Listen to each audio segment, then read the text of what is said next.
Hello everybody and welcome back to Alea Jacta Est. So last time we left off on turn 10 and it looks like I had some plans set up. Anyways, it looks like we're going to pretty much get Sulla to move into this tile right here and essentially put up a barrier really so that we can stop the Pontics here. And it looks like inside this region right here we were trying to finish whatever was left of the troops at Athens. Inside Italy, our troops won a battle here, but they're kind of beaten up, so we're gonna have to do something about that. There's a levy inside Perugia, whatever it's pronounced as, so we're actually going to move our troops here. Well, no, actually, what I can do is I can get our commander to pretty much switch his forces around, so he's actually going to be commanding this Legion force right now, and he's going to march into Perugia with that column. The other column we're going to just kind of sit back inside base and kind of really just resupply. I'll get the commander, this guy right here, Octavius, to move into Perugia as well, because we don't really need him where he is as of right now. So what else can we do? We can maneuver over here and presumably take a few of their the populace's smaller country holdings. So we're going to take this place right here. And the other thing that we have to keep track of, were not so much us, but the populace does have to keep track of, is that where's the control? There we go. Inside Spain, there's a very large rebellion of troops. Upper Spain has revolted against the Roman Empire, and as you can see here, the populars are losing quite a lot of their holdings here. So they have to fight that front as well, and that's going to be very difficult for them. As you might have noticed, we can only recruit units from certain places on the map, and one of the things is that the forces of the populares can only recruit mainly from North Africa over here. So let's turn that filter back off. There we go. So they can mainly recruit from down here, and they can recruit mainly from Spain, but mostly from Spain. And if you're going to recruit from North Africa, you're still going to have to deal with the Pontic Navy, right? So that kind of puts them at a difficult position. If they lose the front inside Spain, they can't really fight us, and they're relatively crushed very fast. So they have to kind of switch their units from Rome to Spain, and then kind of bounce back and forth, where they can focus on Rome, take Rome, and then you have the option to pillage it and pretty much do stuff to gain money that way. Oh my god, it's so cold in my room right now. But that's the front situation inside there. All we're worried about inside the Mediterranean front is catching that one unit somewhere around Sparta region inside Greece. Sulla's army is a pretty formidable foe against the forces of the Pontics, and I believe there's still one other group of Pontic troops still inside there. Uh-oh. Let's see what happened here. I see. Sulla was, or Marius's forces were hiding inside this tile. Overall, I think we can kind of hold out here and do enough damage to them. We're going to be losing quite a lot of troops. Now, Cinna's army is right here, so they're holding out in Perugia.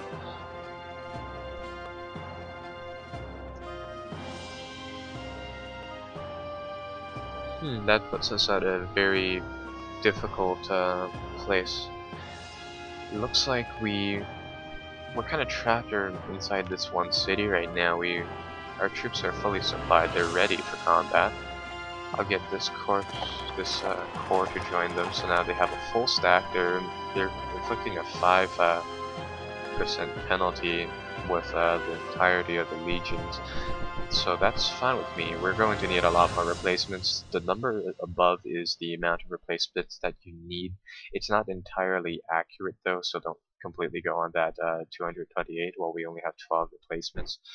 But that kind of bounces back and forth. So that's the only way we can get replacements for the destroyed squads. Like if you notice that some of the squads from these legions are actually disappearing, like this one only has 2 squads of legion infantry. So we're gonna have to do something about that. Now we can confiscate the city treasure of that, whatever that place is. I'm not really sure where that is, so I don't think I'll do it. But I'm going to raise some more money. That's going to cost us some victory points, but I believe if I switch over to this tab right here, we are way ahead of everybody else. Total VP 600, everybody else VP is just below us. So that's that. Over here it doesn't look like we really found many troops, so I think what I'll do is I'll get him to do like a little patrol like that and join the main forces up to the north as soon as they're ready, really. So they're going to form up here with Sulla's main force, and it looks like we've gained some of these catapult things, these siege towers. I'm going to form them up with Sulla, and we're going to march on this city right here. It's a level 1 fort, which means that we can siege it right away. Sulla's force might be able to take it by themselves, so I think I'm actually going to risk that and just kind of try to take that over.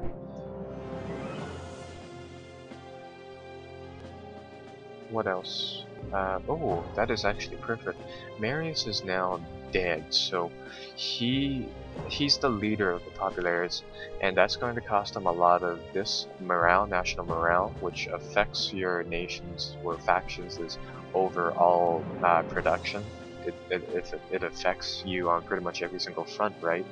So, if that number is above 100, that means that we're pretty much over the limit, which gives us a nice little bonus.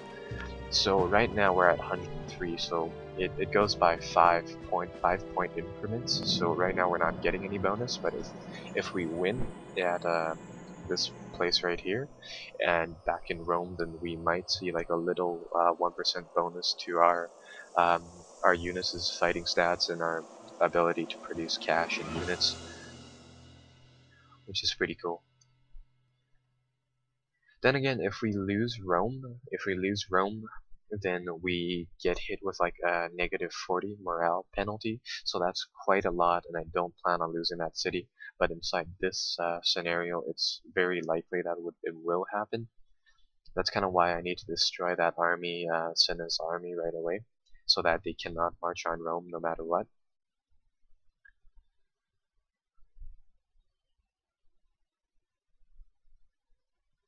I don't really know what's happening at the moment. My screen is blacked out, so... Oh, something happened. Is the turn progressing? Yes, there we go. Oh, it looks like we found that secondary group. So this was a fairly easy battle for us, actually. You can see that we took just about 3,000 casualties. That's not bad for destroying 20,000. I think this is mainly because we have that siege train.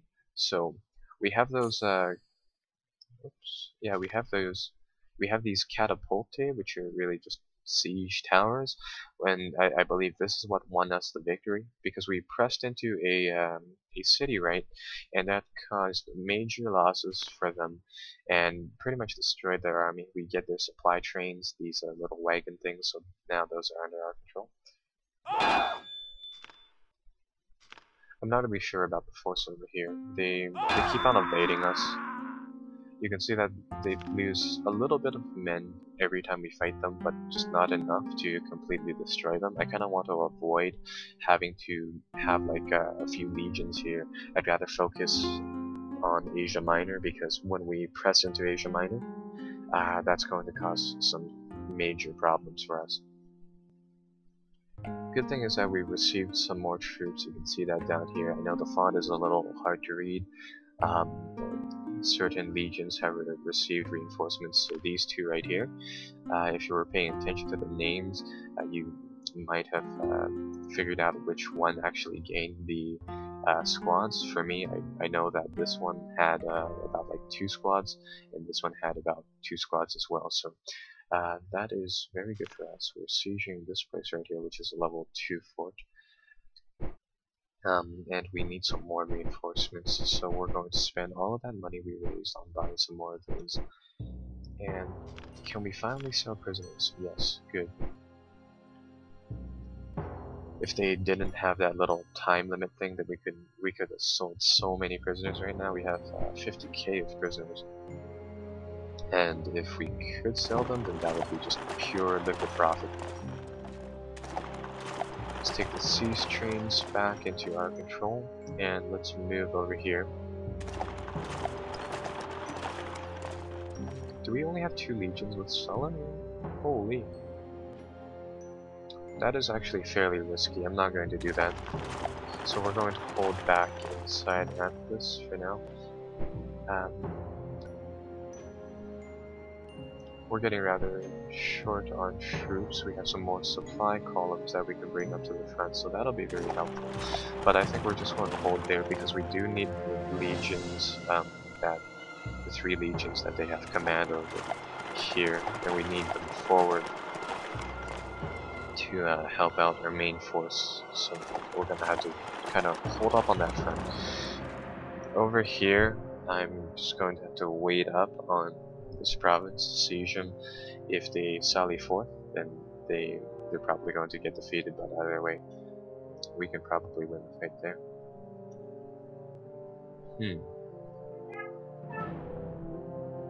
There's a problem down there though, so we're gonna have to move this army down, Octavius' corpse down into Rome, because we don't want them to lose it. To lose Rome right now. If we lose Rome, we pretty much lose the game, because we get a very severe penalty to our morale. I'll give the troops over here command of 2 legions inside this tower right here, so they're going to continue the siege. With 900 power, I think we'll be able to take on their army, especially because our troop quality is just better than theirs. And I believe we can enter this. No, we're going to pull back too. You need to pull back and get safed up, so then we can hopefully get these 2 legions up and running fairly soon. It's rather warfare in this period of time, or pretty much anything behind the Napoleonic era, is kind of weird, because it's rather incomprehensible for people like me who enjoy having like fixed fronts. If you've seen things like battle plan maps for played, say, Hearts of Iron or something like that, or any real war game anyway, really, you'll often find that units are like side by side. 2 forces always have like a shifting front between. But in this time, there was no idea of frontage. Your fronts always moved. You'd have a central army and a few subsidiary divisions, just kind of here and there, really. So it was rather odd. It wasn't. Yeah, that is the Popularis army sieging Rome right now. It looks like they've taken Rome, so that's pretty bad. We get hit with a pretty heavy penalty for supply, for national morale, not supply. So give them some time. Now that the turn has ended, I've actually got to go do some stuff, so I think I'm going to end the part right here. But what will happen is that we're going to get a little event pop up. Where is it? There we go. Fall of Rome. So the partisans have entered Rome. They've captured it. They're actually inside the city right now. So we can just kind of siege them here. Hopefully that'll actually destroy all of their troops. inside that tile right now, which would be actually pretty good. I'm actually going to give them more troops. So I'll bring 2 more down right there. And what we will do is just kind of try to destroy the last Popular's army. Our morale dropped down to 80, which actually isn't that bad. It's higher than what I predicted it would be at this point, so that's not that bad. I want them to join up with the forces over there. And it looks like we've cleaned up inside this region, so we should be fine on that front. We gained a lot of money right now from city's income. Once a year, since it's January, we gain a lot of money from just taxes, which we can put into building quite a few things. I'm going to build quite a lot of new Roman line infantry, a few cavalry, and a few of these legatus things, which are pretty much commanders. And yeah. Like I said, I've got to run. This part will be fairly short, so I'll just end it here. I'll see you guys later on, I guess. Bye bye.